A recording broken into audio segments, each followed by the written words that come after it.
Hello everyone, welcome to my channel home science let's crack it.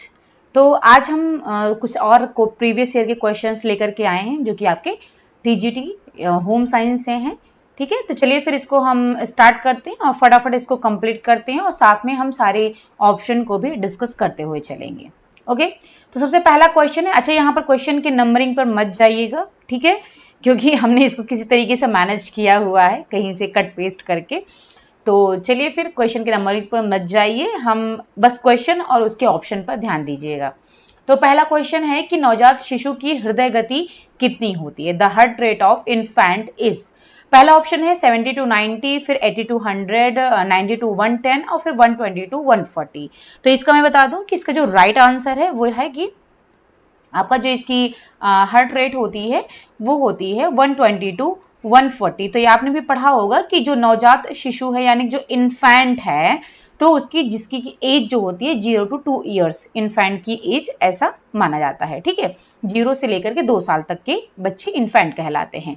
तो इनकी जो heart beat होती है वो होती है हार्ट रेट 120 से लेकर के 140 प्रति मिनट, इतनी इनकी हार्ट रेट होती है। और जैसे कि अब एडल्ट जो 18 से लेकर के इससे अबव एज वाले बच्चे हैं, ठीक है, या फिर जो इन लोग हैं ह्यूमन बींग हैं 18 से लेकर के और इससे अबव के, तो उनकी लगभग 60 से लेकर के 100 तक हो जाती है। यानी कि इतना कहा जाता है कि 100 से विलो होनी चाहिए, लेस देन 100 जो है आपकी जो हार्ट रेट है, हार्ट बीट है, वो होनी चाहिए। क्योंकि अगर 100 से ज़्यादा हो जाता है तो इसका मतलब है कि हाँ, प्रॉब्लम है, आपको फिर चेकअप करवाना पड़ेगा। ठीक है, अगर 100 तक या फिर 100 के अंदर में है देन आप बिल्कुल सही हो। ठीक है, और जितनी भी जैसे कि जो लोग एक्सरसाइज कर रहे हैं, जैसे एथलीट्स हैं और जो रेगुलर बेसिस पर हैवी एक्सरसाइज करते हैं, उनकी जो हार्ट रेट होती है वो कम हो जाती है। जैसे कि एथलीट जो होते हैं उनकी heart rate 40 beats per minute होती है। एथलीट की अगर हम बात करें तो चूंकि वो बहुत ज़्यादा हैवी एक्सरसाइज उनकी रहती है, क्योंकि एथलीट है तो उनका काम ही ऐसा होता है, तो उनकी जो हार्ट रेट होती है वो 40 बीट्स पर मिनट होती है। तो समझ सकते हो कितनी कम है। यानी कि जितनी कम आपकी हार्ट रेट होती है वो अच्छा माना जाता है, और जितनी ज़्यादा हार्ट रेट होगी उतना ज़्यादा, उसका मतलब है जितना ज़्यादा हार्ट रेट होगा इसका मतलब है कि उतना ही ज़्यादा आपका हार्ट वर्क कर रहा है, काम कर रहा है, जितनी तेजी से वो धड़केगा। ठीक है, और जितनी कम गति से वो धड़केगा इसका मतलब है कि वो आराम से काम कर रहा है। तो इस तरीके से क्या होता है, हमारे हार्ट को आराम मिल जाता है, और जितनी वो तेजी से धड़केगा उतना ही ज़्यादा वो एक्टिव रहेगा, और उतना ही ज़्यादा भाई उसकी जैसे कि हम जितना काम करते हैं उतना ज़्यादा हमारे एनर्जी का लॉस होता है। अगर हम कम काम करते हैं तो कम एनर्जी का लॉस होता है, वैसे ही आप समझ लीजिए हमारा हार्ट भी है। ठीक है, और जो 6 से लेकर के 15 साल के बच्चे होते हैं उनकी जो हार्ट रेट है उनकी भी 70 से लेकर के 100 बीट्स पर मिनट रहती है। ठीक है, लेकिन जो इन्फेंट है उनकी ज़्यादा होती है, 120 से लेकर के 140। चलिए अब आते हैं नेक्स्ट क्वेश्चन पर। तो दूसरा क्वेश्चन है कि बालक का मन एक खाली स्लेट या फिर टैबला रोजा है, यह विचार किसने दिया था। Child's mind is a blank slate और tabula rasa. This view was put forwarded by, किसके द्वारा, जॉन लॉकी हैं, फ्रॉबेल हैं, प्लेटो हैं या फिर चार्ल्स डार्विन हैं। तो यहाँ मैं बता दूं जिसका राइट आंसर है, फिलहाल ये भी कॉमन क्वेश्चन है, कई बार पूछा जा चुका है, ये क्वेश्चन अक्सर रिपीट होता है। तो इसका जो राइट आंसर है वो है आपका जॉन लॉकी। ठीक है, ये जो है इन्होंने कहा था कि जो बच्चे का मन है वो एक खाली स्लेट की तरह है, जिसे कि इन्होंने टैबला रोजा कहा। और उन्होंने कहा कि जो खाली स्लेट होता है तो इस पर आप जो भी लिख दोगे वो उनके माइंड में फिट हो जाएगा। यानी कि बच्चा जो है एक उसका मन जो है तो बिल्कुल खाली होता है, तो जो आप नॉलेज उसके मन में डालोगे वो जो है उसको अडॉप्ट कर लेगा। ठीक है, ये इनके कहने का मतलब था। फिर दूसरे जो फ्रॉबल हैं तो इनका आप जानते हुए किस लिए फेमस है, ये है किंडरगार्टन पद्धति की लिए ये फेमस है। किंडा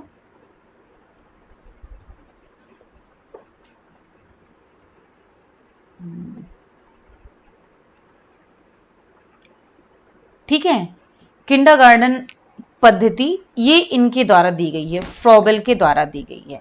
ठीक है, और जो आपके ये हैं प्लेटो,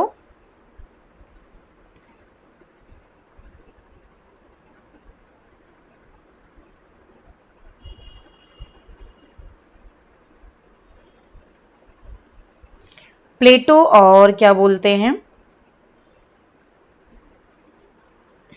चलिए मैं पहले इनको बता देती हूँ।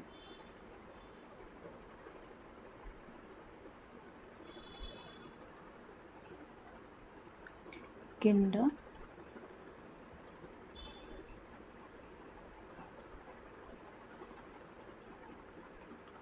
ठीक है, ये कह सकते हो किंडरगार्टन जो फिलॉसफी है वो इनके द्वारा ही दी गई है। इनका जो फुल नेम है फ्रॉबेल का, फ्रेडरिच फ्रॉबेल। ओके, तो इन्होंने किंडरगार्टन पद्धति के बारे में बताया था। और जो प्लेटो हैं, इन्होंने क्या किया था, इनको जो है ये सुकरात के शिष्य हैं और ये अरस्तु के गुरु हैं। ठीक है, यानी कि सुकरात के शिष्य हैं ये, और जो अरस्तु हैं इनके ये गुरु हैं प्लेटो। और इन्होंने, और ये तीनों सुकरात और जो अरस्तु हैं प्लेटो हैं, तीनों ही दार्शनिक हैं, ठीक है, फिलोसफर है। और इन्होंने एक बुक दी थी, लिखी थी रिपब्लिक ग्रंथ, रिपब्लिक ग्रंथ नामक इन्होंने एक बुक लिखी थी। और इन्होंने जो है शिक्षा में बताया है कि अनुकरण को इन्होंने बहुत ज्यादा विशेष महत्व दिया है। शिक्षा में अनुकरण, इन्होंने कहा कि बच्चे जो हैं वो अनुकरण के द्वारा सीखते हैं, ऐसा इन्होंने बोला है शिक्षा के क्षेत्र में। और जो चार्ल्स डार्विन है, तो इनके बारे में तो आप भी जानते होंगे, इनको जो है थियरी ऑफ इवोल्यूशन का जनक माना जाता है। ठीक है, और इन्होंने क्या कहा, इन्होंने जब अपनी थियरी दी थी, थियरी ऑफ इवोल्यूशन, इवोल्यूशन की थियरी इन्होंने दी थी। और ये कब दी थी, ये 1858 में दी थी। और इन्होंने कहा था कि विशेष प्रकार की जो कई प्रजातियां के पौधे हैं वो पहले एक ही जैसे थे, लेकिन जैसे जैसे दुनिया के अलग अलग भौगोलिक स्थिति में चेंजेस आए, ठीक है, तो उन स्थिति में, उन सिचुएशन में जीवित बचे रहने के लिए उन्होंने लगातार संघर्ष किया। और जब उन्होंने लगातार संघर्ष किया तो उस संघर्ष के चलते उनकी जो रचना थी उसमें बदलाव होता गया। ठीक है, और इसलिए जो है एक ही जाति के पौधे की कई सारी प्रजातियां बन गई।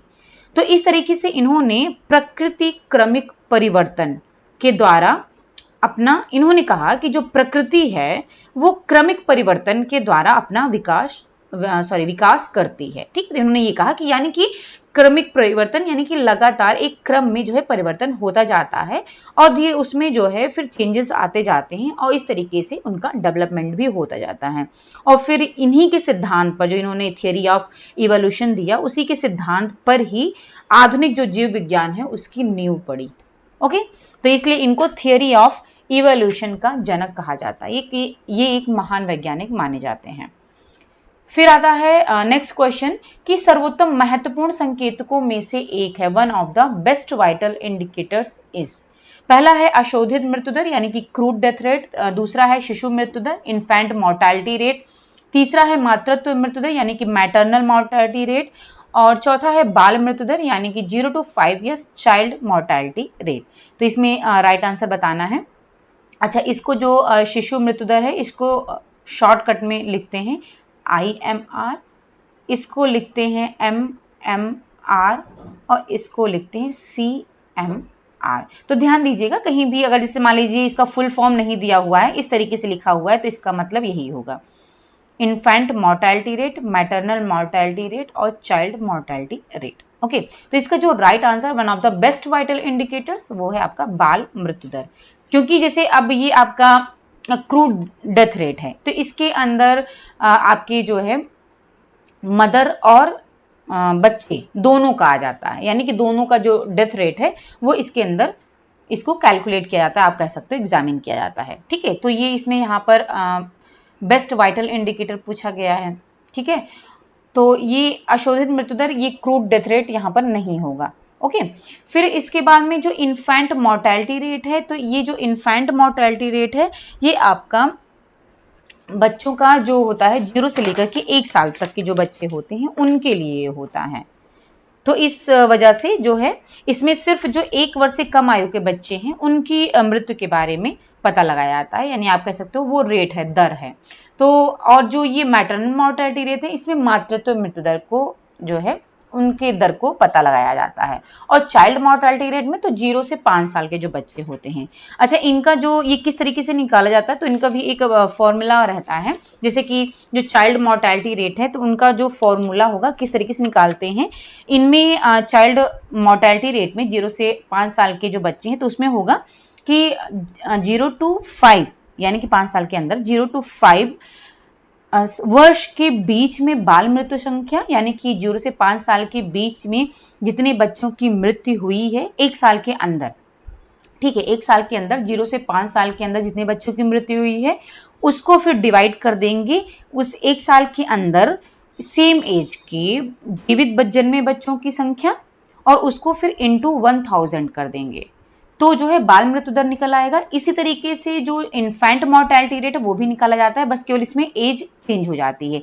इसमें 0 से 5 साल तक के बच्चे आ जाएंगे और इन्फेंट मॉर्टेलिटी रेट में 0 से लेकर के 1 साल के जो बच्चे हैं उनके बीच जो है बाल मृत्यु संख्या जो होगी एक साल के अंदर और डिवाइडेड बाय उस सेम ईयर में एक साल के अंदर जो जीवित जन्मे बच्चों की संख्या है उसे डिवाइड कर देंगे और इंटू 1000 हो जाएगा।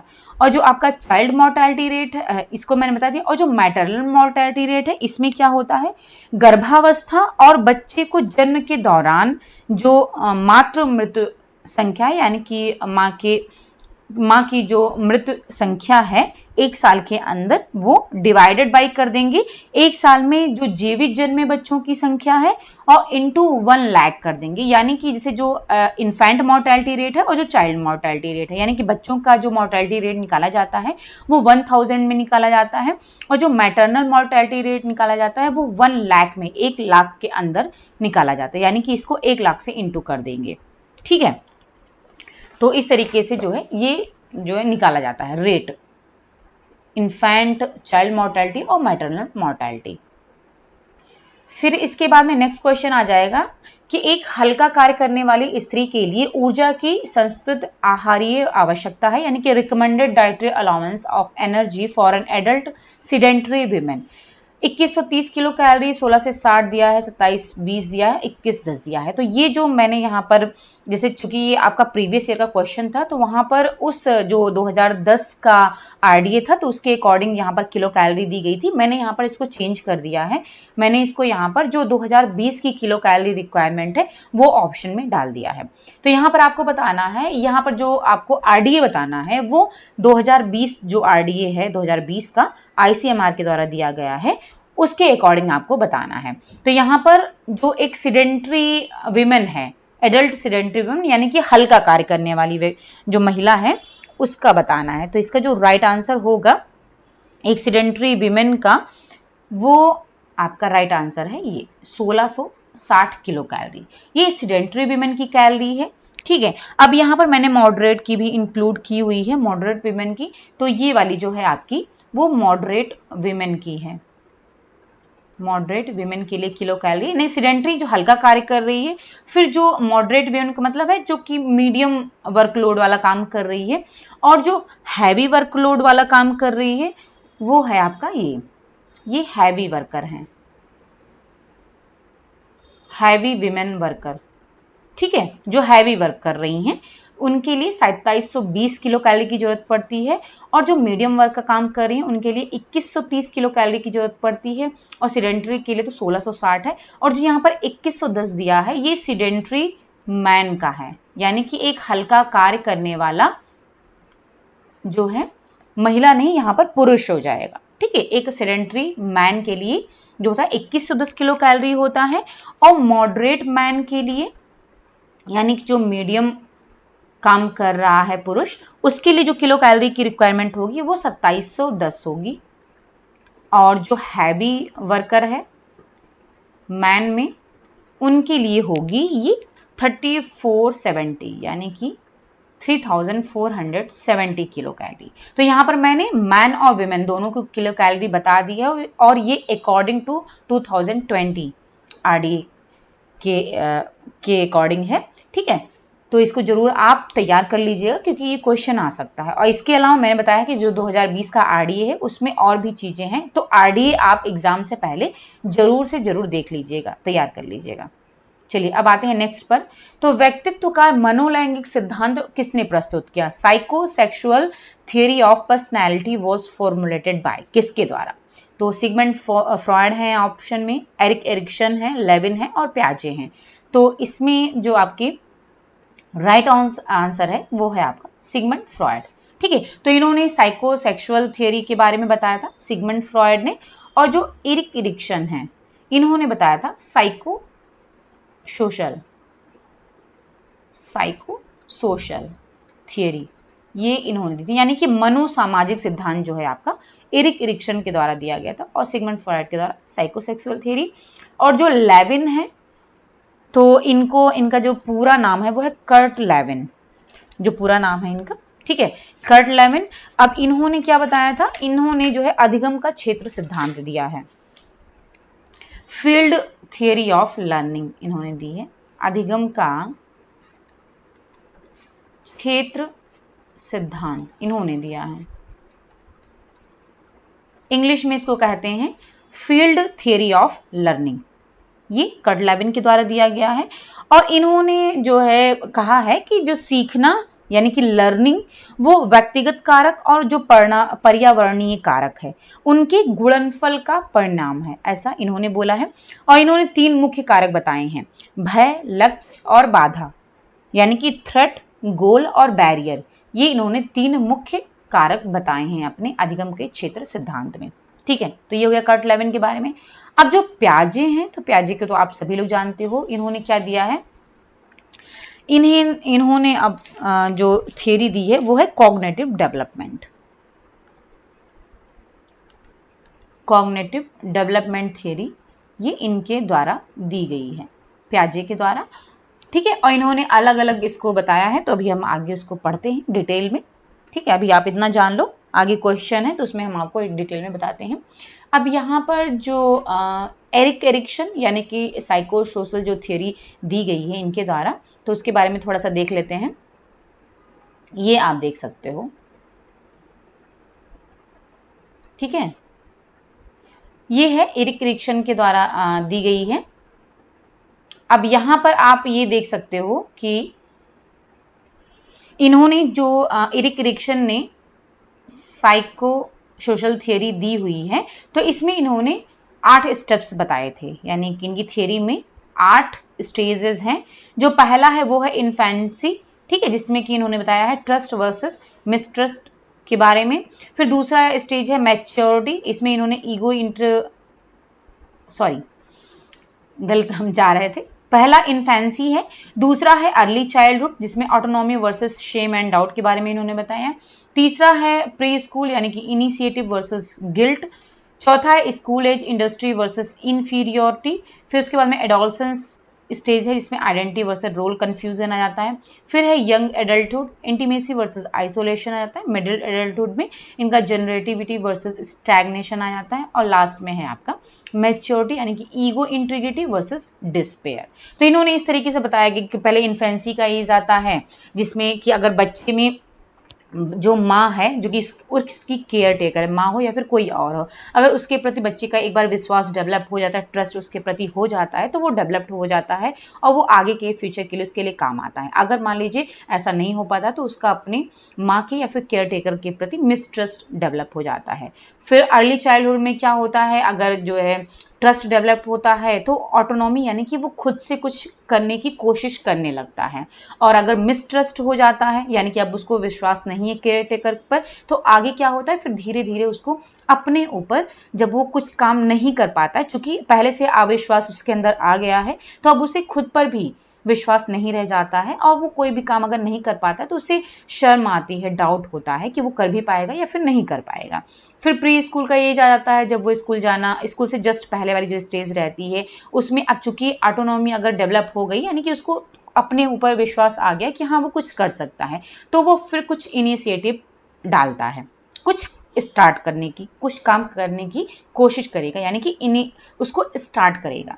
और अगर चूंकि आप शेम और डाउट वाली अगर फेज में है, उस पर खुद पर शर्म आ रही है कि वो कर नहीं पा रहा है या फिर डाउट है कि वो कर सकता है या फिर नहीं कर सकता है, तो उसकी वजह से चूंकि अब वो फिर नहीं कर पाएगा, तब उसको गिल्ट फील होगा कि हाँ वो कोई भी काम जो है उससे नहीं हो पा रहा है, इस वजह से अब उसके अंदर गिल्ट की फीलिंग आ जाएगी। फर्दर फिर क्या होगा, जब स्कूल एज यानी कि अब स्कूल जाना स्टार्ट कर दिया, तो अब जो है इनिशिएटिव उसने डाल दिया है, तो अब उसको फर्दर वो कंटिन्यू करेगा, ठीक है। और गिल्ट की वजह से क्या होगा, अब उसको इन्फीरियोरिटी कॉम्प्लेक्स आ जाएगा, क्योंकि अब दूसरों को वो देख रहा है जो उसी के सेम एज के हैं, वो अच्छा काम कर रहे हैं, आगे बढ़ रहे हैं, लेकिन अब वो नहीं कर पा रहा है, तो उसको इन्फीरियोरिटी कॉम्प्लेक्स आने लगेगा, दूसरों से वो खुद को कम समझने लगेगा। फिर एडोलसेंस एज में क्या होगा, अब चूंकि अब वो काम स्टार्ट कर चुका है, तो उसकी एक अपनी आइडेंटिटी बन जाएगी, अपनी पहचान बन जाती है। और वहीं पर जो दूसरा व्यक्ति है जिसके अंदर इन्फीरियोरिटी कॉम्प्लेक्स आ चुका है, तो वो अब उसकी खुद की आइडेंटिटी को नहीं पहचान पाएगा, वो हमेशा कंफ्यूजन में ही रहेगा कि आखिर उसका क्या अस्तित्व है, ठीक है। तो वो उस के कंफ्यूजन में रहेगा। फिर फर्दर वो अब एडल्टहुड एज में आ गया है, अब आइडेंटिटी उसने अपनी डेवलप कर ली है, अब वो फर्दर आगे जो है अपने संबंध रिलेशन बनाना स्टार्ट करेगा, इंटीमेसी, दूसरों से संबंध अच्छे रहेंगे उसके, ठीक है। और जहाँ पर जो रोल कन्फ्यूजन है, जो कि खुद को नहीं पहचान पा रहा है, खुद कुछ नहीं कर पा रहा है, तो वो अपने आप को बिल्कुल अलग फील करेगा, क्योंकि उसके अंदर ना वो कुछ कर पा रहा है, ना ही उसने आइडेंटिटी बनाई, ना ही उसने कुछ किया अभी तक। तो क्या होगा, वो अब लोगों से अपने आप को अलग समझने लगता है, ठीक, आइसोलेट समझता है। फिर फर्दर क्या होगा, अब चूंकि अब उसके आइडेंटिटी भी इसने बना ली है, संबंध भी स्थापित कर लिया है, तो आगे फिर वो जनरेशन आगे बढ़ाएगा। अब आइसोलेशन में क्या होगा, चूंकि अब वो अपने आप को बिल्कुल अलग थलग समझने लगा है, ठीक है, अब वो वहीं पर रुक जाएगा। स्टैग्नेशन का मतलब है रुक जाना, वो आगे अब बढ़ ही नहीं सकता है, ठीक। फिर मैच्योरिटी वाले स्टेज में क्या आ जाएगा, जो आपका जनरेटिविटी है, जिसने अपनी आइडेंटिटी भी बना ली है, वो अपने अच्छे से कहीं भी जॉब भी कर रहा है, एम्प्लॉई है अच्छे से, चाहे वो खुद का जॉब कर रहा, चाहे वो जॉब कर रहा हो, चाहे वो बिजनेस कर रहा हो, या कुछ भी, कहीं भी वो अपना इन्वॉल्व है, यानी कि पूरी तरीके से अब वो सेटिस्फाइड हो चुका है। ये उसका जो ईगो था वो सेटिस्फाइड हो चुका है, ठीक है, कि वो अपनी लाइफ में जो चाहता था उसने कर लिया है, तो वो खुश है। लेकिन वहीं पर जो दूसरा व्यक्ति है, जिसने ना कोई अपनी आइडेंटिटी बनाई है और ना ही वो कुछ कर पाया है अपनी लाइफ में, तो वो जो है बिल्कुल ही गायब हो जाएगा, डिस्पेयर हो जाएगा, ठीक है। तो यही चीज मनोसामाजिक सिद्धांत के अंदर में एरिक क्रेशन के द्वारा बताया गया है। ओके, चलिए ये हो गया। फिर जो सिगमंड फ्रॉयड है, इनके बारे में भी मैं थोड़ा सा बता देती हूँ, ओके, जिससे कि आपका जैसे मेरी यही कोशिश रहती है कि सिर्फ मैं क्वेश्चन ना सॉल्व कराऊं आपको, बल्कि इसके बारे में और भी चीजें बताती चलूं, जिससे कि आपको अगर इससे रिलेटेड किसी भी टाइप का क्वेश्चन आ जाता है घुमा फिरा करके, तो आप वो सभी सॉल्व कर लो, उसमें आपको कोई दिक्कत ना हो। तो देखिए, जो सिगमंड फ्रॉयड है, इन्होंने तो साइको एनालिटिक थियरी दी है, ये आपको पता ही है, ओके। अब इन्होंने अपनी थियरी में जो है 3 जो है मेजर सिस्टम पर्सनालिटी के बताए हैं, यानी कि व्यक्तित्व के 3 सिस्टम के बारे में बताया है, इड, ईगो और सुपर ईगो, ये 3 चीजें इन्होंने बताई हैं, ठीक है। अब इड को जो है इन्होंने प्लेजर प्रिंसिपल कहा है, ठीक, यानी कि इन्होंने कहा है प्लेजर प्रिंसिपल का मतलब है कि जो भी इड में जो बच्चा रहता है, तो उसमें क्या होता है, वो जो भी करता है जिससे भी उसको आनंद मिलता है, ठीक है, जिससे उसको खुशी मिलती है, वो वही करना चाहता है। तो ये चीज इन्होंने इसमें बताई है इड में, जैसे कि जो रिफ्लेक्स एक्शन होते हैं बच्चों के इन्फेंसी स्टेज में हैं, तो क्या होगा कि उनमें क्या होता है कि अब रिफ्लेक्स एक्शन होते हैं, तो वो जो भी काम कर रहे हैं कि अपनी आंखों को ब्लिंक करना होगा या फिर अपनी अंगूठों को चूसना हुआ, तो क्या हो रहा है, उससे उनको खुशी मिल रही है, प्लेजर मिल रहा है, ठीक है। तो जो पहला वाला है, और इसमें हाँ एक चीज और बताया गया है कि इस स्टेज में क्या होता है, इड में क्या होता है कि अगर बच्चा का क्या होता है कि अगर वो भूखा है, ठीक है, वो भूखा है, तो वो अपने ही दिमाग में एक मेंटल पिक्चर बना लेगा फूड की, तो जिससे कि क्या होगा, वो तुरंत ही उससे सेटिस्फाइड हो जाता है कि उसको भूख लगी, उसके दिमाग में फूड भोजन का जो एक पिक्चर आ गया दिमाग में, तो वो तुरंत ही उससे सेटिस्फाइड हो गया। तो इसमें क्या होता है, वो इमीडिएट सेटिस्फैक्शन चाहता है इड में, इस वजह से ये प्लेजर प्रिंसिपल पर बेस्ड होता है पहला इड। और जो दूसरा है ईगो, इसमें क्या होता है, अब बच्चा इड में क्या होता है, वो डिफ्रेंशिएट नहीं कर पाता है कि एक्चुअल चीज क्या है, यानी कि ओरिजिनल क्या है, और उसका जो इमेज है वो क्या है, इसमें वो डिफ्रेंशिएट नहीं कर पाता। लेकिन अब ईगो में क्या होता है, वो अंतर समझ जाता है कि एक्चुअल यानी कि ओरिजिनल क्या है और जो उसका इमेज है वो क्या है। यानी कि कहने का मतलब है जैसे वहां पर फूड का वो पिक्चर बन गया था उसके दिमाग में और वो उसी से सेटिस्फाइड हो गया, लेकिन अब ईगो में क्या है, अगर भूख लगी है तो वो फिर खाना खाना चाहेगा, उसे भोजन चाहिए होगा, वो इमेज से सेटिस्फाइड नहीं होगा। ठीक है, तो ईगो में ये चीजें आ जाती हैं और इसको जो है जो ईगो है उसको बोलते हैं ऑब्जेक्टिव वर्ड ऑफ रियलिटी। यानी कि अभी तक वो रियलिटी में नहीं था, अभी वो जो है क्या था, प्लेजर प्रिंसिपल पर आधारित था। ठीक है, लेकिन अब क्या होगा, अब जो है वो वर्ड ऑफ रियलिटी में आ जाएगा, यानी कि वास्तविकता पहचानने लगेगा। यानी कि जो फूड का मेमोरी इमेज था उसमें और जो एक्चुअल परसेप्शन है फूड का उनमें वो डिफ्रेंशिएट करना सीख जाता है। फिर इसके बाद में जो तीसरा आ जाता है,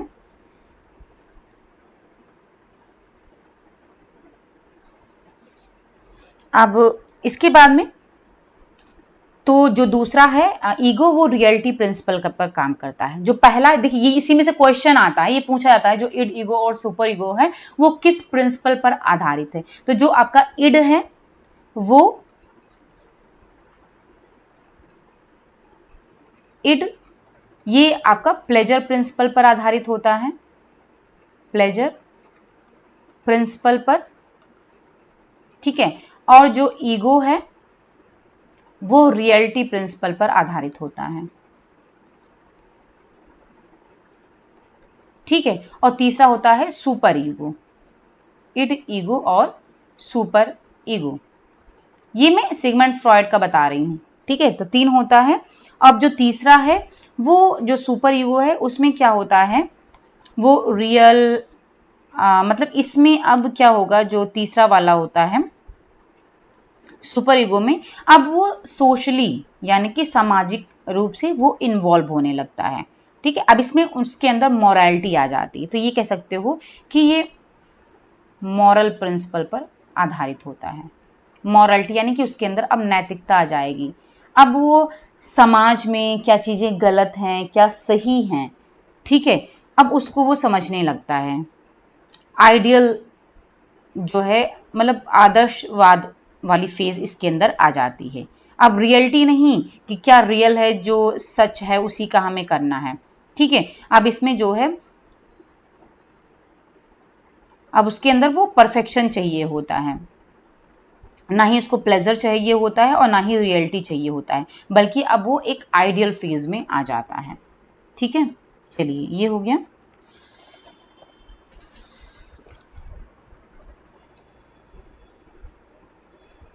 अब आते हैं नेक्स्ट क्वेश्चन पर।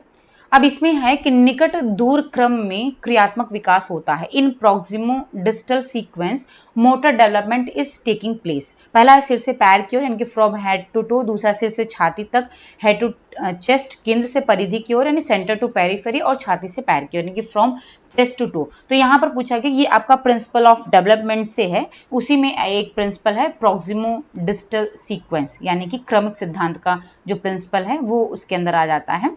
तो इसमें पूछा गया प्रोक्सिमो डिस्टल सीक्वेंस, तो प्रोक्सिमो डिस्टल सीक्वेंस में जो राइट आंसर होगा वो आपका तीसरा होगा, केंद्र से परिधि की ओर यानी कि सेंटर टू पेरिफेरी। ठीक है, यानी कि क्या होता है पहले केंद्र में यानी कि हमारा जो पहले हार्ट डेवलप्ड होगा, फिर धीरे धीरे हमारे जो है भुजाएं होंगी, आर्म्स होंगे, फिंगर्स होंगे, इस तरीके से उनमें डेवलपमेंट होगा। लेकिन जो आपका ये फ्रॉम हेड टू टो है इसको बोलते हैं सिफेलोकॉर्डल। ठीक है, इसको कहते हैं सिफेलोकॉर्डल प्रिंसिपल।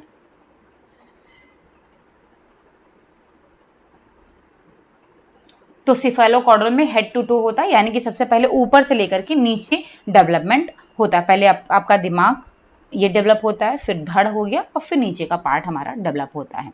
ठीक है, तो सिफेलोकॉर्डल में हेड टू टो, और आपका जो प्रोक्सिमो डिस्टल है वो आपका केंद्र से परिधि की ओर। चलिए अब नेक्स्ट क्वेश्चन पर आते हैं।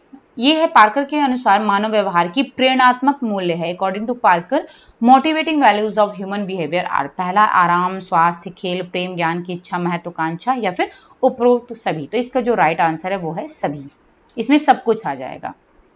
पार्कर के अकॉर्डिंग जो मोटिवेटिंग वैल्यूज है उसमें सारी चीजें आ जाएंगी। फिर है सार्वभौमिक परिवर्तनों के उदाहरणों में निम्नलिखित सभी सम्मिलित हैं, केवल यानी कि example of in universal changes include all of the following except, यानी कि इसमें से जो 4 ऑप्शन दिए हैं उनमें सिर्फ एक को छोड़ करके और सारे के सारे आपके यूनिवर्सल चेंजेस के अंदर आ जाते हैं, यानी कि सार्वभौमिक परिवर्तन के अंदर आ जाते हैं। या सार्वभौमिक परिवर्तन का मतलब है जो कि इस दुनिया में हर किसी के अंदर वो चेंजेस आते हैं, तो वो यूनिवर्सल चेंजेस कहलाते हैं। ठीक है, तो इसमें से एक ऑप्शन ऐसा है जिसको वो जो कि आपकी यूनिवर्सल चेंज के अंदर नहीं आता है। तो एक्सेप्ट का मतलब है कि कौन सा नहीं है। तो देखिए फर्स्ट वर्ड जो होता है, प्रथम शब्द उच्चारण, वो हर एक बच्चा करता है। वॉकिंग, हर एक बच्चा चलने की कोशिश करता है। स्माइलिंग, हर एक बच्चा स्माइल करता है।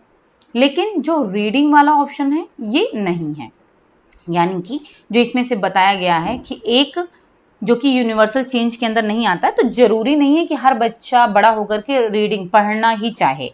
भाई कोई बच्चा खेलना चाह रहा है, उसमें इंटरेस्ट है, किसी का डांस करने में इंटरेस्ट है, किसी का जो है गाना गाने में इंटरेस्ट है, कोई बिजनेसमैन बनना चाह रहा है, तो जरूरी नहीं कि हर कोई पढ़ करके जॉब ही करे। ओके, सबका इंटरेस्ट अलग अलग होता है, तो ये यूनिवर्सल चेंज में नहीं आ जाए। जबकि पहला शब्द का उच्चारण, चलना और स्माइल करना, ये सार्वभौमिक चेंज में आ जाता है। फिर नेक्स्ट है कि प्रसार शिक्षण अधिगम प्रक्रिया का अंतिम चरण है। Last step of extension teaching learning process is attention, satisfaction, action या फिर नन ऑफ द एबव। तो ये जो प्रसार शिक्षण अधिगम प्रक्रिया यानी कि एक्सटेंशन टीचिंग लर्निंग प्रोसेस है, इसमें जो है 6 स्टेप्स दिए गए हैं। ठीक है, 6 स्टेप दिए गए जिसमें से लास्ट स्टेप पूछा गया है। तो जो इसका लास्ट स्टेप है वो है सेटिस्फैक्शन, यानी कि संतोष। ठीक है, अब जो इसमें 6 स्टेप हैं वो मैं यहां पर लिख देती हूं। तो सबसे पहला जो स्टेप है वो आपका है अटेंशन, यानी कि ये जो है आपका पहला स्टेप है। यानी कि अगर आप कोई भी काम करने जा रहे हो, एक्सटेंशन टीचिंग लर्निंग का है, यानी कि आप कुछ सीखना चाह रहे हो, टीचिंग करने जा रहे हो, तो सबसे पहले क्या होता है, हमें अटेंशन की जरूरत पड़ती है, ध्यान को आकर्षित करने की जरूरत पड़ती है। ठीक, उसके बाद में जो दूसरा स्टेप है वो क्या आ जाता है, इंटरेस्ट, यानी कि रुचि। अब क्या होगा, जब आपका किसी की चीज के प्रति ध्यान आकर्षित होता है, चाहे वो टीचिंग लर्निंग की कोई प्रोसेस हो या फिर टीचिंग लर्निंग कुछ भी सीखना आप चाह रहे हो, तो जब आपका ध्यान आकर्षित होता है तब आपकी रुचि आने लगती है, उसमें इंटरेस्ट आने लगता है। फिर तीसरा स्टेप क्या होता है, अब जब आपकी उसमें रुचि आने लगी, इंटरेस्ट डेवलप हो गया, तो अब आपकी डिजायर जागृत होगी, यानी कि आपकी इच्छा होगी उस चीज को पढ़ने की या फिर करने की, जो भी चीज हो। ठीक है, तो अब आपके अंदर इच्छा होगी उस चीज को करने की। फिर आ जाएगा चौथा जो है वो है कन्विक्शन। अब जब आपके अंदर इच्छा जागृत हो गई, उस चीज को करने की डिजायर आ गया, अब क्या होगा, अब आपके अंदर दृढ़ विश्वास, कन्विक्शन का मतलब है दृढ़ विश्वास, यानी कि अब आपके अंदर उस चीज को करने के लिए आपके अंदर विश्वास जो है वो डेवलप हो जाएगा, वो दृढ़ हो जाएगा कि हाँ अब आप वो चीज कर सकते हो।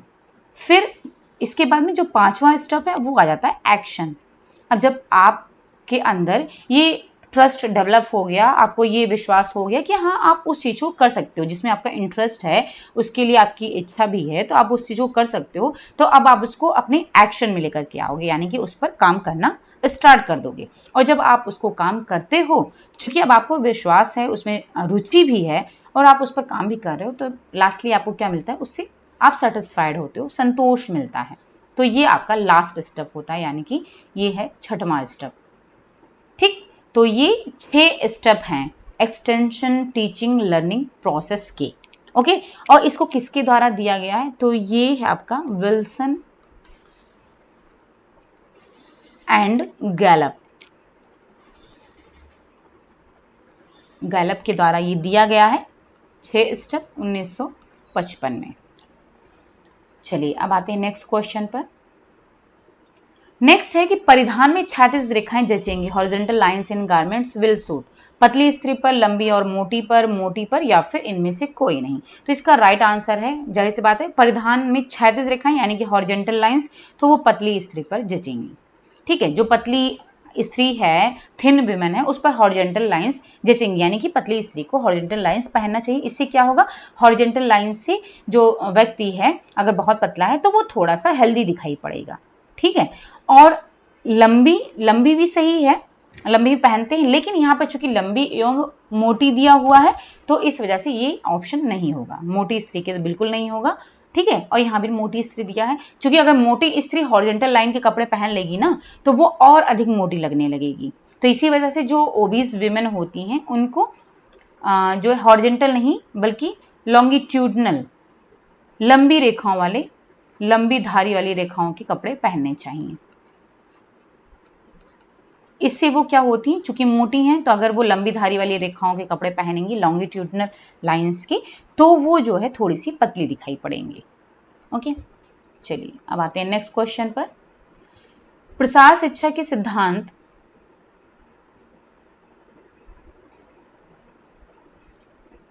प्रसार कार्यकर्ता को सक्षम बनाते हैं। Principle of extension education enable extension worker. पहला है लोगों की आवश्यकताओं को समझने में, उपयुक्त गतिविधियों को नियोजित करने में या फिर योजना को प्रभावी ढंग से कार्यान्वित करने में। तो इसका जो राइट आंसर होगा वो होगा सभी। सब कुछ चाहिए, आवश्यकताओं को समझना भी जरूरी है और उसके लिए उपयुक्त गतिविधि को प्लान करना भी जरूरी है और साथ साथ में योजना को प्रभावी ढंग से कार्यान्वित करना भी बहुत ज्यादा जरूरी है। चलिए फिर आते हैं नेक्स्ट क्वेश्चन पर। नेक्स्ट है कि निम्नलिखित दृश्य एवं श्रव्य सामग्रियों में से कौन देश के विभिन्न स्थानों पर प्रयोग किया जा सकता है। विच of the following audio and visual aids can be used in various locations across the country. Puppet है, ग्राफ है, पैम्पलेट है या फिर टेक्स्ट बुक है। तो इसमें से पूछा गया है कि कौन सा ऐसा एड्स है जो कि ऑडियो और विजुअल दोनों है और वो देश के विभिन्न स्थानों पर उसका प्रयोग किया जाता है। तो इसका जो राइट आंसर है वो है पपेट, यानी कि कठपुतली का। ये ऑडियो और विजुअल दोनों। ऑडियो विजुअल का मतलब है कि आप जिसे देख भी सकते हो और सुन भी सकते हो, क्योंकि ग्राफ जो है वो विजुअल है सिर्फ, यानी कि सिर्फ इसको आप देख सकते हो। पैम्पलेट भी विजुअल है, इसको भी आप सिर्फ देख सकते हो और टेक्स्ट बुक इसको भी आप सिर्फ देख सकते हो, ठीक है। तो तीनों ही आपके दृश्य सामग्री में आ जाते हैं। फिर है नेक्स्ट, किसके अनुसार किशोरावस्था तनाव एवं तूफान की अवस्था है। According to adolescence is according to who adolescence is the stage of stress and storm. तो ये आपको पता है, ये भी कई बार रिपीटेड क्वेश्चन मतलब आ चुका है। स्टैनले हॉल, रॉस, एरिस्टोल या फिर हरलॉक। तो इसका जो राइट आंसर है वो है स्टैनले हॉल। इन्होंने ही कहा था कि जो किशोरावस्था है वो तनाव और तूफान की अवस्था है, स्टैनले हॉल के द्वारा कहा गया था, ठीक है। अब अगर हम बात कर लें रॉस की, तो जो रॉस है इन्होंने शिक्षण पद्धति दी है, यानी कि टीचिंग मेथड दिया हुआ है और उसमें भी शिक्षण पद्धति में भी इन्होंने कौन सा अंतरदर्शन विधि के बारे में बताया है। अंतरदर्शन विधि ये जो है इनके द्वारा, रॉस के द्वारा दी गई है और इसमें इन्होंने कहा है कि जो अंतर्दर्शन विधि होती है, इन्होंने कहा है कि जो मनोवैज्ञानिक है उनका जो मस्तिष्क है यानी कि ब्रेन है वो एक प्रयोगशाला है, लेबोरेटरी है। और क्योंकि वह सदैव उनके साथ में रहता है, यानी कि किसी का भी जो ब्रेन है वो हमेशा उसके साथ में रहता है, तो इसी तरीके से जो मनोवैज्ञानिकों का ब्रेन है वो उनके साथ में हमेशा रहता है, इसलिए वो अपनी इच्छा के अनुसार कभी भी निरीक्षण कर सकता है, ठीक है। क्योंकि दिमाग उनका हमेशा उनके साथ में ही रहता है तो कभी भी उसको जो है उसका निरीक्षण कर सकता है, ऐसा इन्होंने कहा है। शिक्षण पद्धति में जो अंतर्दर्शन विधि है ऐसा कहा गया इनके द्वारा, ठीक है। अब जो अरस्तु हैं, तो अरस्तु क्या है, ये इनको जो है क्या बोलते हैं, मनोविज्ञान का जनक कहा जाता है।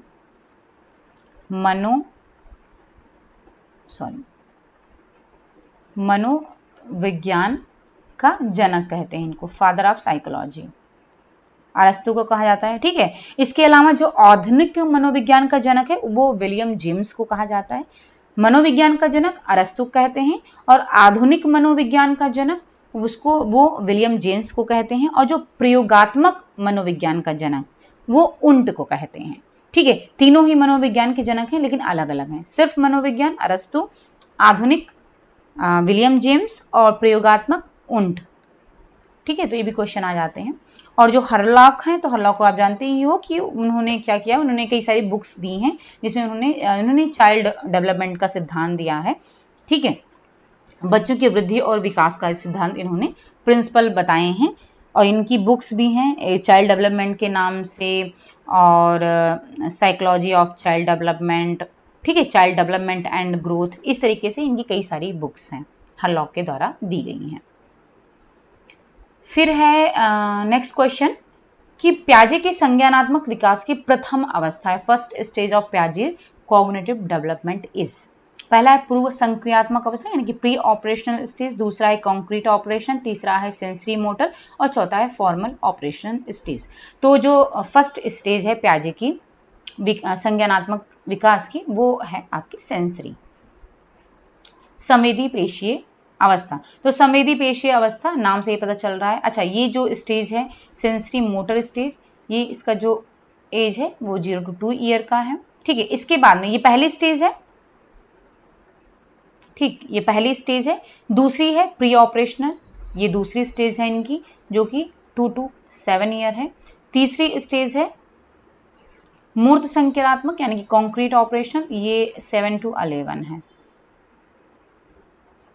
11 ईयर। और जो ये आपकी चौथी अवस्था है फॉर्मल ऑपरेशन, ये 11 एंड एबव एज के लिए। तो 4 इन्होंने अवस्थाओं के बारे में बताया है। ठीक, ये पहली, दूसरी, तीसरी और चौथी अवस्थाएं हैं। ओके, अब इसमें भी इन्होंने जो ये अवस्थाएं दी गई हैं इसके अंदर भी सब स्टेजेस इन्होंने बताए हैं। तो जैसे आपका जो पहला है सेंसरी ऑपरेशनल स्टेज है, ठीक है, तो इसमें से बहुत सारे क्वेश्चन अक्सर ये पूछे जाते हैं सेंसरी ऑपरेशनल स्टेज में। तो इसको भी फर्दर इन्होंने डिवाइड किया है 6 स्टेज में, 6 सब स्टेज में डिवाइड किया है। तो पहला जो है सेंसरी मोटर में वो है होता है, पहले स्टेज को बोलते हैं सहज क्रियाओं की अवस्था, यानी कि इसमें रिफ्लेक्सेस का बच्चे यूज करते हैं और ये लगभग 0 से लेकर के 30 दिन की अवस्था होती है। फिर जो दूसरी स्टेज है वो आपकी 1 से लेकर के 4 महीने की अवस्था होती है और इसको बोलते हैं प्राइमरी सर्कुलर रिएक्शन यानी कि प्रमुख वृत्तीय अनुक्रियाओं की अवस्था। और जो तीसरी है वो आपकी 4 से लेकर के 8 महीने तक की अवस्था होती है जिसको बोलते हैं सेकेंडरी सर्कुलर रिएक्शन कहते हैं, यानी कि गौण वृत्तीय अनुक्रियाओं की अवस्था। और जो चौथी स्टेज होती है वो 8 से 12 महीने की होती है जिसमें कि कोऑर्डिनेशन ऑफ सेकेंडरी स्कीमा आता है इसमें। ठीक है, और जो आपका 5वीं स्टेज है वो 12 से लेकर के 18 महीने की होती है जिसे तृतीय वृत्तीय संक्रियाओं की अवस्था बोलते हैं। और जो 6वां स्टेज आता है सेंसरी में, 6वीं स्टेज होती है, इसमें क्या होती है, ये 18 महीने से लेकर के 2 साल तक की होती है, यानी कि 0 से 2 ईयर्स है, उसी को इसमें 0 से लेकर 2 साल को इन्होंने 6 स्टेज में सब डिवाइड कर दिया है। तो जो सबसे लास्ट वाली स्टेज है इसमें क्या होता है, बिगिनिंग ऑफ थॉट्स आ जाते हैं, यानी कि उनकी जो सोच है यानी कि थॉट जो है वो स्टार्ट हो जाती है, यानी कि वो सोचना स्टार्ट कर देते हैं। ठीक है, पहले क्या हो, वो किसी चीज को इतनी मतलब सोचते नहीं थे, अब यहाँ पर उनके जो थॉट्स हैं वो स्टार्ट हो जाते हैं, बिगिनिंग ऑफ थॉट्स बोलते हैं सबसे लास्ट वाली स्टेज को। ओके, अब जो आपका फिर दूसरी वाली स्टेज है ये आपके प्री ऑपरेशनल स्टेज। अच्छा, जो आपकी सेंसरी मोटर स्टेज है इसमें क्या होता है, इसी में इसके अंदर में एसिमिलेशन और एकोमोडेशन, ये आप क्वेश्चन आपने देखा होगा, इसी के अंदर आता है सेंसरी मोटर स्टेज के अंदर में ही, इसके अंदर में ही एसिमिलेशन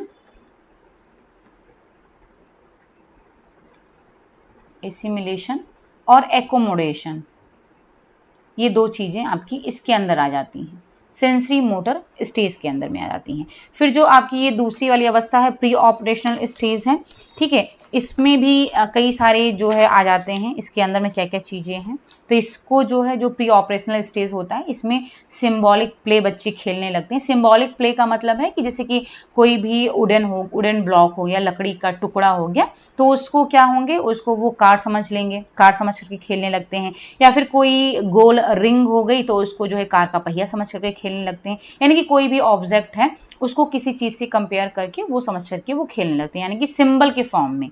तो इनको इसमें जो है सिंबॉलिक प्ले आ जाता है। इसके अलावा इसमें जो इनकी थिंकिंग होती है प्री ऑपरेशनल स्टेज में, इसमें बच्चों की जो थिंकिंग रहती है वो अनसिस्टमैटिक होती है और इलॉजिकल होती है, यानी कि उसमें कोई लॉजिक नहीं होता, कोई तर्क नहीं होता है, कोई भी लॉजिक नहीं होता और कोई भी सिस्टमैटिक वे में नहीं होता है। ठीक है, और इसमें जो है इनका कंजर्वेशन का भी ये पीरियड कहा जाता है। कंजर्वेशन का मतलब है कि इसमें प्री ऑपरेशनल स्टेज में जो बच्चे होते हैं, जैसे कि मान लीजिए कि 2 ग्लास रखा हुआ है, एक चौड़ा ग्लास रखा हुआ है और एक पतला ग्लास रखा हुआ है, और दोनों ही ग्लास में सेम अमाउंट ऑफ वाटर डाला जाएगा। ठीक है, यानी कि जो पानी की मात्रा है वो सेम रहेगी दोनों ही ग्लास में। अब चूंकि जो लंबा वाला ग्लास है तो वो पतला और लंबा है, तो उसमें जितना पानी डाला जाएगा वो ज्यादा ऊंचाई तक रहेगा, और जो चौड़ा ग्लास है उसमें क्या होगा, जितना पानी डाला जाएगा चौड़ाई ज्यादा है तो वो कम दिखाई पड़ेगा। तो अगर बच्चे से ये पूछा जाए कि दोनों ग्लास में पानी किस में ज्यादा है, तो वो इतना लॉजिकली नहीं सोच पाएंगे कि दोनों में जो मात्रा है वो सेम है, बल्कि वो कहेंगे जो लंबे वाला एक ग्लास है उसमें पानी ज्यादा है, क्योंकि उनको दिखाई पड़ रहा है लंबे वाले ग्लास में पानी ज्यादा ऊंचाई तक दिखाई पड़ रहा है, तो वो उसी को बोलेंगे। तो इसी को बोलते हैं कि जो कंजर्वेशनल स्टेज होती है वो इसी में होती है। इसके अलावा इसमें जो बच्चे होते हैं प्री ऑपरेशनल स्टेज में, उनमें जो वो सोचते हैं या फिर कोई भी काम जो इनकी थिंकिंग होती है वो इरिवर्सिबल होती है, यानी कि वो एक दिशा में जो चीज सोच रहे हैं, एक क्रम में जो सोच रहे हैं उसको दोबारा से रिवर्स नहीं कर सकते हैं। ठीक है,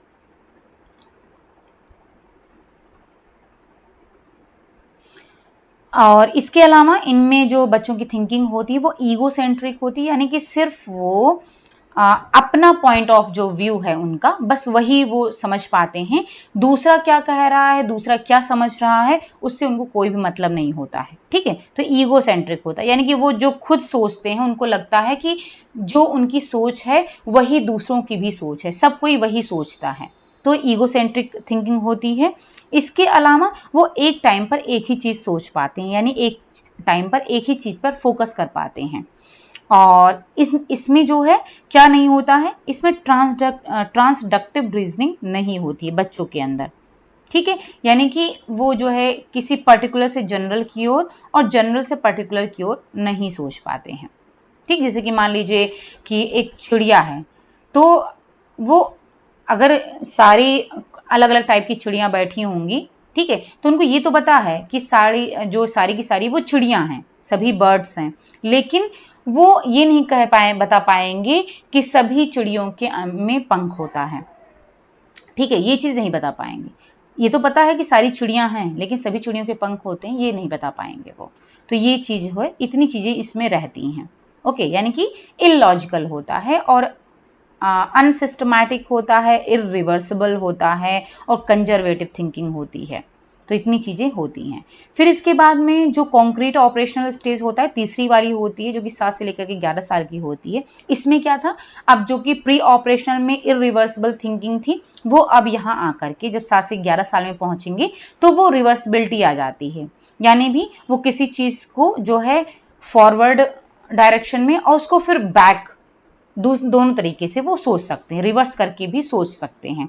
ठीक है, इसके अलावा जो कंजर्वेशन था उसमें, अब इसमें इनके अंदर एबिलिटी टू कंजर्वेशन आ जाएगी, यानी कि वो जो ग्लास वाला मैंने एग्जांपल दिया था वो अब यहाँ पर वो समझ जाएंगे कि हाँ दोनों में सेम अमाउंट ऑफ वाटर है। ठीक है, और इनके इसमें इस स्टेज में ये क्लासिफाई भी कर लेते हैं, यानी कि वर्गीकरण कर लेंगे। कोई भी चीज अगर दे दिया जाए तो क्लासिफाई उसको कर लेंगे।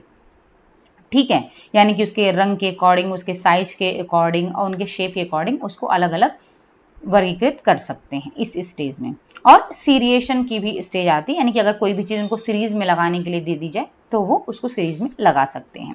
लेकिन अभी भी इस स्टेज में किस चीज की कमी होती है, उनके अंदर हाइपोथेटिको डिडक्टिव थिंकिंग ये अभी नहीं आती, यानी कि लॉजिकल जो एब्स्ट्रैक्ट रीजनिंग होती है वो नहीं आती है अभी इसमें। ठीक है, अभी इस स्टेज में क्या होता है, वो डेमोक्रेसी है, रिलीजन है, मोरालिटी है, ये सारी चीजें अभी इसके बारे में वो सोच नहीं पाते हैं। अब जो लास्ट वाली स्टेज है फॉर्मल ऑपरेशन, यानी कि 11 और फिर इससे अब की जो स्टेज है, इसमें अब जो है इनके अंदर एब्स्ट्रैक्ट रीजनिंग करने की एबिलिटी आ जाती है। ठीक है, यानी कि एक ही सिचुएशन की कितनी सारी संभावनाएं हो सकती हैं, कितनी सारी पॉसिबिलिटीज हो सकती हैं, वो आराम से उसको समझ सकते हैं, क्योंकि अब उनके अंदर लॉजिकल थिंकिंग आ जाती है। ठीक है, यानी कि वो एक साइंटिस्ट की तरह अब काम करने लगते हैं, जो लास्ट वाली स्टेज है, फॉर्मल ऑपरेशनल स्टेज है। चलिए, ये हो गया पूरा। अब इसके बाद में जो नेक्स्ट है वो है निम्नलिखित सिद्धांतों में से कौन सा गृह विज्ञान प्रसार की मुख्य बिंदु को इंगित करता है, यानी which of the following principle indicates the thrust of home science extension. Simple to complex, learning by doing, concrete to abstract या फिर पार्ट टू होल। तो ये सबको पता है कि thrust of home science extension क्या है, वो है करके सीखना, लर्निंग बाय डूइंग, ये राइट आंसर होगा इसका। ओके, इसके बाद में नेक्स्ट क्वेश्चन है कि गृह व्यवस्थापन का सार है, the essence of home management is. अब ये होम मैनेजमेंट से है, तो पहला है कि पारिवारिक लक्ष्यों को निर्धारित करना, सेटिंग फैमिली गोल्स। फिर है नेक्स्ट समय व्यवस्थापन यानी कि टाइम मैनेजमेंट। तीसरा है ऊर्जा व्यवस्थापन, एनर्जी मैनेजमेंट, या फिर उपलब्ध संसाधनों का उपयोग यानी कि यूटिलाइजेशन ऑफ अवेलेबल रिसोर्सेज। तो ये आपको सभी को पता है कि होम मैनेजमेंट का मतलब क्या है, यूटिलाइजेशन ऑफ अवेलेबल रिसोर्स, यानी जितने भी उपलब्ध संसाधन हैं उनका उपयोग करना, उनका उपयोग करके अपने एनर्जी, टाइम और अपने की बचत करना, और साथ साथ में अपने पारिवारिक लक्ष्यों को निर्धारित करना। चलिए, फिर आता है बालक के अपने पालनकर्ता से संबंध मुख्य निर्धारक माना जाता है बालक के, यानी कि a child relationship with his care givers is thought to be a major determinant of the child's. संज्ञानात्मक विकास यानी कॉग्निटिव डेवलपमेंट या फिर वृद्धि एवं विकास, ग्रोथ एंड डेवलपमेंट या फिर उनका टेम्परामेंट, स्वभाव, या फिर संज्ञानात्मक एवं संवेगात्मक विकास यानी कि कॉग्निटिव एंड इमोशनल डेवलपमेंट, यानी कि बालक का जो अपने पालनकर्ता से संबंध होता है उसके लिए क्या निर्धारक तत्व हैं, डिटर्मिनेंट ऑफ, मेजर डिटर्मिनेंट्स कौन से हैं, तो वो है आपका संज्ञानात्मक एवं संवेगात्मक विकास, दोनों ही हो जाएगा, कॉग्निटिव एंड इमोशनल डेवलपमेंट, ये दोनों आ जाएगा। ठीक है, चलिए अब आते हैं नेक्स्ट पर।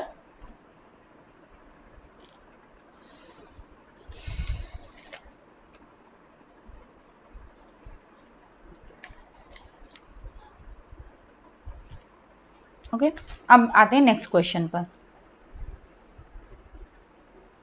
तो नेक्स्ट है बालक का विकास है, development of the child is वातावरण एवं अधिगम का परिणाम, या फिर वंशानुक्रम एवं वातावरण का परिणाम, या फिर वंशानुक्रम एवं अधिगम का परिणाम, या फिर इनमें से कोई नहीं।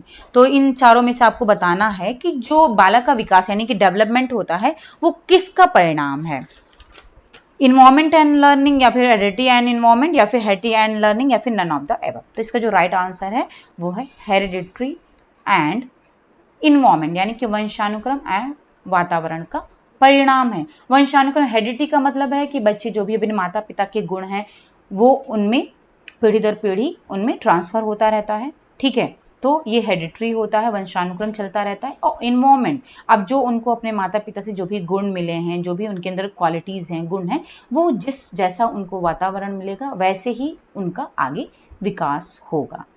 ठीक है, वातावरण के अनुसार। फिर है कठपुतली है, all of the above puppets are, sorry all of the नहीं, पपेट्स आर। ऑडियो एड्स है, विजुअल एड्स है, या फिर ऑडियो विजुअल एड्स है, या फिर उपरोक्त सभी। तो इसके पहले भी हमने क्वेश्चन सॉल्व किया तो आपको पता ही होगा कि इसका जो राइट आंसर है वो है ऑडियो विजुअल एड्स, यानी कठपुतली को हम देख भी सकते हैं और सुन भी सकते हैं। फिर है नेक्स्ट क्वेश्चन कि मानव कोशिका में होते हैं, ह्यूमन सेल कंटेन्स कितने क्रोमोसोम होते हैं। तो पहले भी हम डिस्कस कर चुके हैं, 21, 22, 23 या फिर 24। तो यहाँ पर दिया है human cell contains 23 pairs of chromosome, यानी कि टोटल 46 होते हैं और 23 पेयर होते हैं।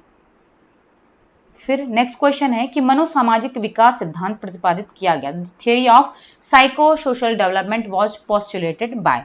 तो अभी जस्ट हमने इसको डिस्कस किया है, तो वो है एरिक इरेक्शन के द्वारा। ठीक है,